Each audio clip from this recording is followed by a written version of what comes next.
Napansin mo ba? Kung ano yung mga lumalabas sa bibig mo, yun ang nangyayari sa buhay mo.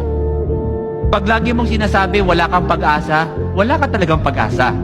Pag sinasabi mo na wala kang pera, wala ka talagang pera. Pag lagi mong sinasabi na hindi ka nagagaling, hindi ka na talaga gagaling. Because sabi ng Biblia, the abundance of the heart, the mouth. And I want you to know, hindi yun ang design natin. Kasi minsan, nakakalimutan natin yung identity natin, di ba? Ipapaalala ko lang kung sino ka.